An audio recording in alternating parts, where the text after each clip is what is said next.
Welcome to நம்ம சசியில் வந்து இன்றைக்கி காளான் கெட்டி குழம்பு எப்படி வைக்கிறதுன்னு வீடியோ போட்டிருக்கேன். ரொம்ப ஈஸியான மெத்தட் தாங்க. இது வந்து அப்படி பார்க்க மட்டன் குழம்பு சாப்பிட்ட மாதிரியே இருக்கும்.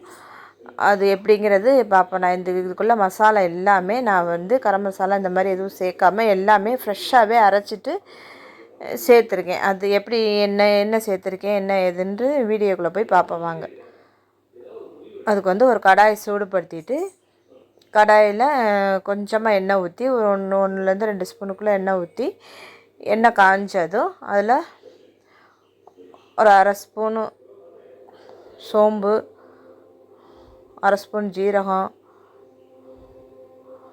ஒரு ஸ்பூன் மிளகு இதெல்லாம் பொரிஞ்சதுக்கப்புறம் நம்ம வந்து ஒரு 10 பூண்டு பல் ஒரு 10 பூண்டு பல் சேர்த்துக்கணும்.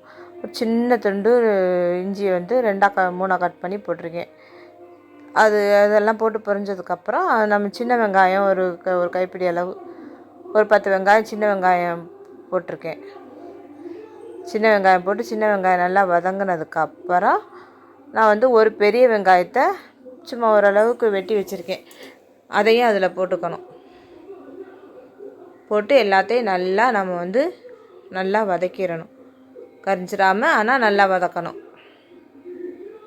இது வதங்குற அளவுக்கு எண்ணெய் 1லேருந்து 2 ஸ்பூன் ஊற்றினாலே போதும். சின்ன வெங்காயம் போட்டு நம்ம வதக்கிட்டு அரைச்சி ஊற்றும் போது அந்த குழம்பு டேஸ்ட்டு சூப்பராக இருக்கும்.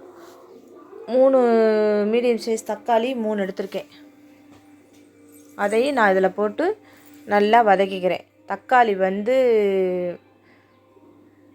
நல்லா வதங்கணும்னு கிடையாது. ஆனால் வந்து மிக்சியில் அரைக்கிற அளவுக்கு ஓரளவு பக்குவத்துக்கு வதங்கினாலே போதும்.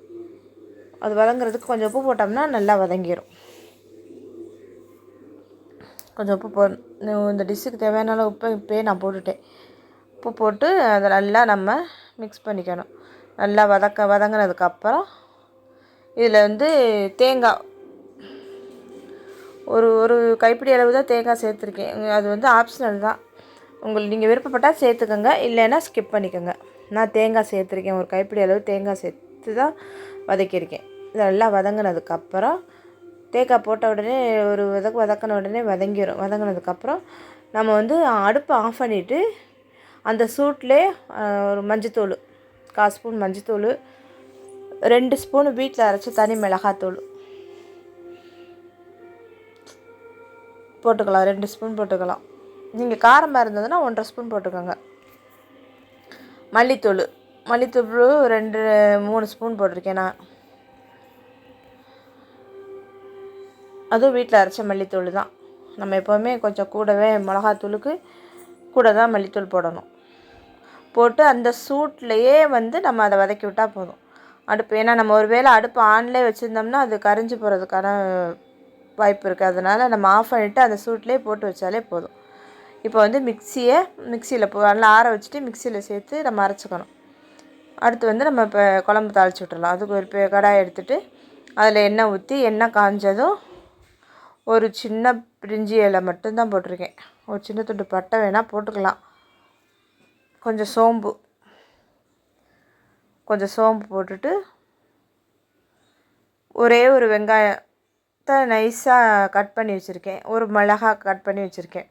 இதெல்லாம் வந்து வாசத்துக்கு தான். மிளகாய் வந்து அந்த ஒரு ஃப்ளேவர் கிடைக்கும், அதுக்காக மிளகாய் மட்டும் போட்டிருக்கேன். போட்டு ஒரு கொத்து கருவேப்பிலை போட்டு நல்லா வதக்கிட்டு வதங்கினதுக்கப்புறம் நல்லா பொன்னிறமாக வதக்கிடணும். வதங்கினதுக்கப்புறம் நம்ம அதை மிக்சியில் சேர்த்து எல்லாத்தையும் வச்சுருக்கோம்ல, அதை அரைச்சிடணும். அதை அரைச்சிட்டு நல்லா நைஸாகவே அரைச்சிட்டு அதையும் இதில் சேர்த்து அது நல்லா கிண்டிக்கணும். அதோட பச்சை வாசனையெல்லாம் போகிற அளவுக்கு நல்லா அந்த எண்ணெயிலே கொஞ்சம் நேரம் வதக்கிட்டு அப்புறம் தான் தண்ணி சேர்த்துக்கணும். நம்ம தக்காளி எல்லாமே போட்டிருக்கோம்ல, பூண்டு இஞ்சி எல்லாமே எல்லாத்தோட பச்சை வாசனையும் போகிறதுக்கு ஒரு 2 நிமிஷம் இதிலே நம்ம ஓரளவுக்கு வதக்கிட்டு அதுக்கப்புறம் மிக்ஸி ஜாரை கழுவி தண்ணி சேர்த்துக்கலாம். அதுக்கப்புறம் தான் நம்ம தண்ணி சேர்த்துக்கணும். இப்போ வந்து நல்லா வதக்கியாச்சு. வதக்கினதுக்கப்புறம் இப்போ மிக்ஸி ஜாரை கழுவிட்டு கொஞ்சம் தண்ணி சேர்த்துக்கணும். அது கூட நான் வந்து இப்போ ஒரு ஸ்பூனுக்கிட்ட ஒரு 2 ஸ்பூன் அளவுக்கு தயிர் மட்டும் சேர்த்துருக்கேன்.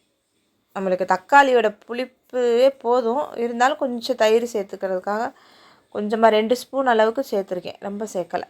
சேர்த்துட்டு அந்த மிக்ஸி ஜாரை கழுவி நம்ம அந்த தண்ணி அதில் சேர்த்துட்டு, இப்போ இந்த ஸ்டேஜில் நம்ம தண்ணி எவ்வளோ தேவையோ குழம்புக்கு தேவையோ அந்த அளவுக்கு நம்ம சேர்த்துக்கலாம், தண்ணி ஊற்றிக்கலாம். காளானை வந்து 2-3 தடவை நல்லா கழுவிட்டு, நான் மஞ்சத்தூள் போட்டு கழுவிடுவேன் எப்போவுமே, லேசாக கொஞ்சம் மஞ்சத்தூள் போட்டு கழுவி வச்சுருக்கேன்.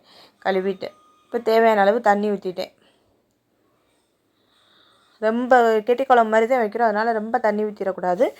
தண்ணி ஊற்றி அது கொதித்து அது எல்லாமே சேர்ந்து வரணும்ல, அதுக்காக கொஞ்சம் தண்ணி ஊற்றினேனாதே அது நல்லா கொதித்து குழம்பு வற்றி வரும், எண்ணெய் பிரிஞ்சு வரும். அந்த ஸ்டேஜில் நம்ம வந்து இந்த காளானை போட்டுடலாம். காளான் போட்ட உடனே ரொம்ப நேரம் வேகணும்னு இல்லை, காளான் டக்குன்னு வெந்துடும். அதனால் நம்ம எல்லாமே போட்டுட்டு கடைசியில் தான் நல்லா கொதித்து வந்ததுக்கப்புறம் காளானை போடணும். காளானை போட்டுட்டு நான் 2 பேக்கெட் வாங்கியிருக்கேன், 200 400 கிராம் காளான் சேர்த்துருக்கேன். 400 கிராம் காளானை போட்டுட்டு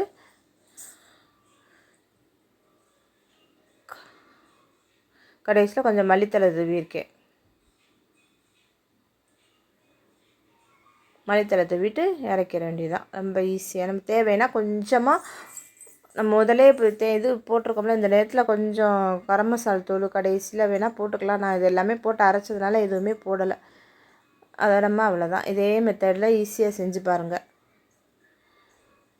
நல்ல சுவையான டேஸ்டான ஹெல்த்தியான காளான் குழம்பு ரெடி.